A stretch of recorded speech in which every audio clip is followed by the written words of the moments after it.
श्रद्धेय महानुभावों, अंक और संख्या के क्रम में जैसा कि चर्चा की बात आई थी कि गणितीय विधा में व्याकरण का आधार बड़ा महत्वपूर्ण आधार है, और व्याकरण में शब्द है, और शब्द के द्वारा बच्चे जब शब्दों को हृदयंगम करते हैं तो अंकों के चिंतन में उनका चिंतन आविष्कृत होता है।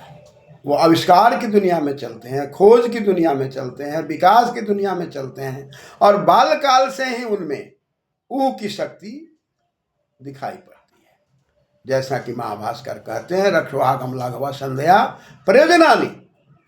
हम वेदों की रक्षा करना चाहते हैं तो व्याकरण के आधार पर करते हैं, ऊ के आधार पर करते हैं, आगम के आधार पर करते हैं। ठीक उसी प्रकार अपने जीवन की रक्षा करने के लिए भी हमें और आपको विकसित होने के लिए, आगे बढ़ने के लिए, जीवन की रक्षा करने के लिए हर प्रकार से हम गणितीय चिंतन करते हुए अपने बालकों और बालिकाओं में हम हर प्रकार से शब्द के आधार पर गणित की दुनिया में ले जा कर के अंक संख्या, जैसा कि मैंने आपसे पहले कहा कि सम विषम की ओर, समता से विषमता, विषमता से समता की ओर कैसे हम संतुलित करते हैं, और रूढ़ यौगिक योग रूढ़ के संतुलन करते हुए, और कैसे समाज में वर्गीकरण हो रहा है उसे वर्ग वर्गमूल की ओर ले जा कर के समाज में कैसे घनीकरण हो रहा है, घन और घनमूल की ओर ले जा कर के हम किस प्रकार से बच्चों को विकसित करते हैं। और जहाँ की मैंने आपसे कहा था कि घन में दीप्ति है, दीप्ति में प्रकाश है, और कैसे एक अंक से दूसरे अंक में, दूसरे अंक से कैसे आगे दीप्ति की ओर, विकास की ओर बढ़ते हैं।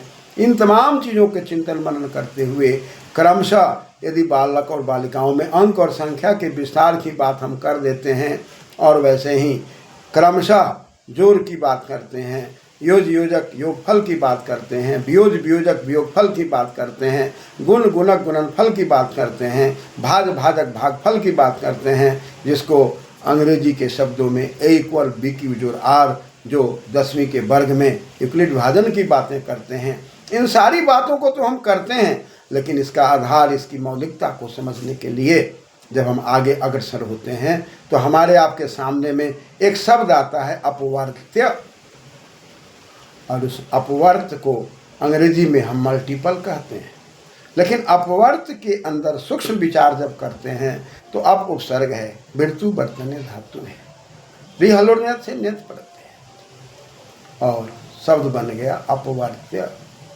यानी कि ये अर्ह अर्थ में है, योग के अर्थ में है, अतः यह विभाजन होने योग्य।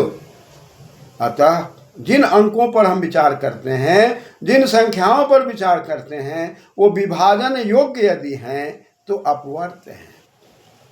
जैसे हम 2 की बात करते हैं तो 2 का पहाड़ा हम बच्चे से बुलवाते हैं, या जोड़ के क्रम में हम उसको कहते हैं 2 2 4 4 2 6 6 2 8 8 2 10 10 2 12 12 2 14 14 2 16 16 2 18 18 2 20। इस क्रम में बच्चे लगातार 100 से भी आगे जा सकते हैं।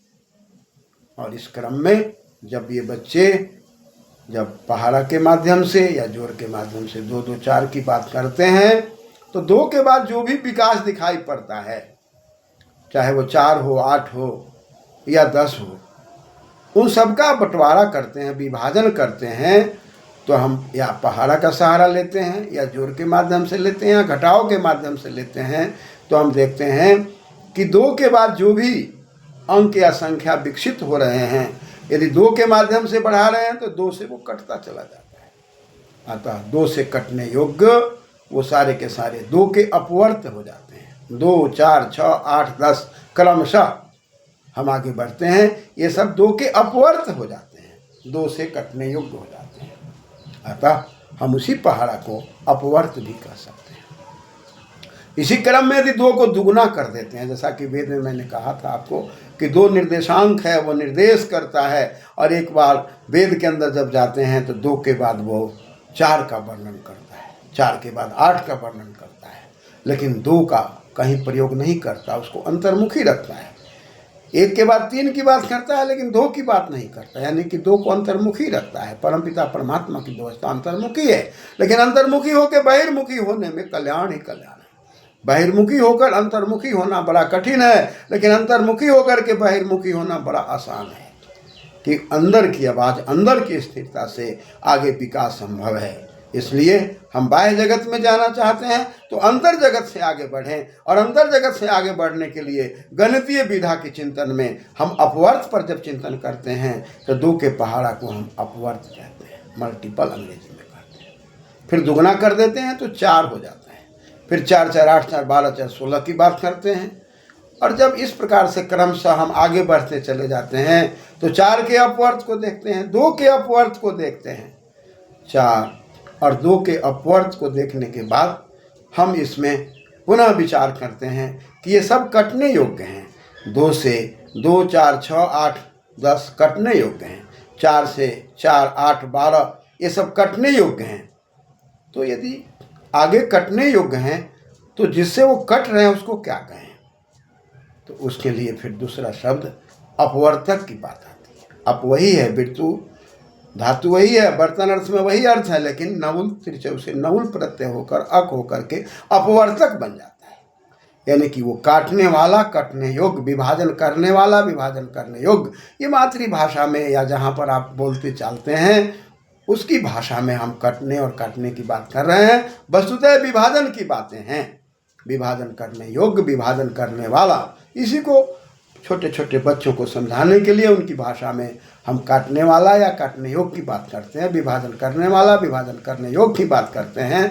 तो 2 के पहाड़ा में जितने भी अंक और संख्याएं आगे दिखाई पड़ते हैं वो सब 2 से विभाज्य हैं, अर्थात विभाज्य होने योग्य हैं। और 4 से पुनः 4 8 12 सब कटने योग्य हैं, विभाजित होने योग्य हैं, बंटवारा होने योग्य हैं, वो सब भी विभाजन योग्य कहलाते हैं। और 4 को हम पुनः विभाजन करने वाला कहते हैं, 2 को हम विभाजन करने वाला कहते हैं। उसी को हम शब्द में अपवर्तक कहते हैं, अपवर्तक से अपवर्त की ओर। और उसी में फिर हम एक शब्द लगा देते हैं सम। सम में पहले भी मैंने कहा था कि स्वतः अनुकरण, उसका विस्तार करना है, संतुलित में करना है, डमु प्रत्यय लगा करके सम करना है, सम में फिर अज प्रत्यय लगा के समा करना है, समति समा, संतुलित की अवस्था में, बराबर बराबर की अवस्था में आगे जाना है। या हम उसमें संतुलन की बात करते हैं तो 2 और 4 दोनों के संतुलन की बात करते हैं। और उसमें हम ये बात करने का प्रयास करते हैं कि क्या कुछ ऐसे भी अंक हैं, कुछ ऐसी भी संख्याएं हैं जो 2 और 4 दोनों से विभाजित होते हैं। एक तो हम विचार करते हैं 2 से विभाजित होने वाली संख्याएं, अब पुनः विचार करते हैं 4 से विभाजित होने वाली संख्याएं, अब पुनः विचार करते हैं कि 2 और 4 दोनों से विभाजित होने वाली संख्याएं। तो 2 और 4 से विभाजित होने वाली संख्याओं के लिए 2 के अपवर्त को लिखते हैं, 4 के अपवर्त को लिखते हैं। और दोनों को लिखने के बाद हम देख लेते हैं कि 2 और 4 दोनों से विभाजित होने वाली संख्याएं कौन है। जैसे कल्पना करते हैं 4 है, 8 है, जैसे हम वहाँ किए थे 2 2 4 2 6 2 8 2 10 किए थे, 12 किए थे। तो उसी प्रकार से हम 4 8 यदि 12 को ले लेते हैं, क्रमशः लेते हैं, 2 लें, 3 लें, 4 लें, तो हम देखते हैं कि 4 8 12 लेते हैं तो 4 2 से विभाजित हो जाता है, 8 भी हो जाता है और 12 भी हो जाता है और 4 से भी हो जाता है। अतः 2 और 4 दोनों से विभाजित होने वाले 4 8 12 है। 4 8 अंक है, 12 संख्या है। अतः ये दोनों में से निकल के आया, इसलिए उभय कहते हैं, दोनों में है। निष्ठ कहते हैं, नी निश्चित है, अष्टा अष्टा कहते हैं ठहरने को, स्थिर होने को। यानी कि 2 के अपवर्त में भी 4 8 12 है और 4 के अपवर्त में भी है, दोनों में निष्ठा रखता है, दोनों में ठहरा हुआ है, इसलिए उभय निष्ठ है। इसलिए इसको हम दूसरे शब्दों में समापवर्त कहते हैं। और इस प्रकार से बच्चे जब शब्दों को समझते हैं तब वो स्वतः कई घंटों की चीज़ों को बहुत कम समय में समझ लेते हैं, व्याकरण की विधा से, शब्दों की विधा से। इसलिए इस मौलिकता को समझने की आवश्यकता है। पुनः हम क्रमशः जब आगे बढ़ते हैं तब समापवर्त में हम एक शब्द लगा देते हैं लघु, और लघु में फिर हम एक प्रत्यय लगा देते हैं तमप, अतिशयन तमप विष्ठम, यानी कि अतिशय रूप में छोटा। छोटा तो है, 1 है, 2 है, 3 है, कईयों में छोटा, सबसे छोटा, तब हम लघुत्तम कह देते हैं। और उस लघुत्तम शब्द में लघु है और तम है, इसमें 2ता नहीं है, 1ता है। अतः लघुत्तम समापवर्त्य। अतः 4 8 12 में हम जब देखते हैं कि 4 8 12 में 12 जो है बड़ा है, उससे छोटा 8 है, उससे छोटा 4 है, तो 4 को हम कहते हैं कि यह एक लघुत्तम समापवर्त है। और इस प्रक्रिया में फिर हम 2 और 4 को लिख करके उसको जांच कर लेते हैं भाग की विधि से।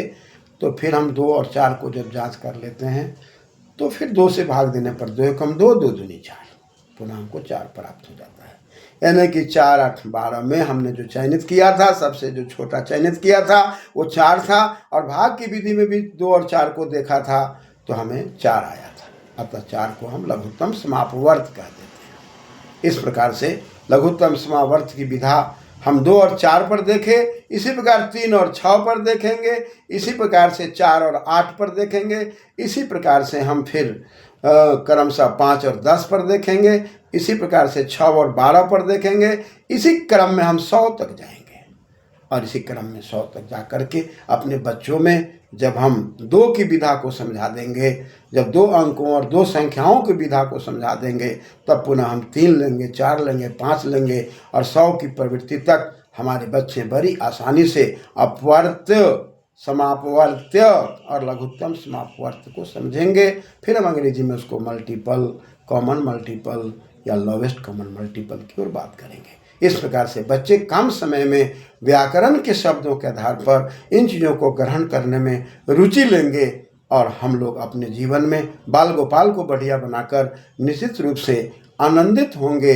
इन्हीं कार्यों को समुन्नत करने के लिए मेरा चिंतन मनन चल रहा है। धन्यवाद।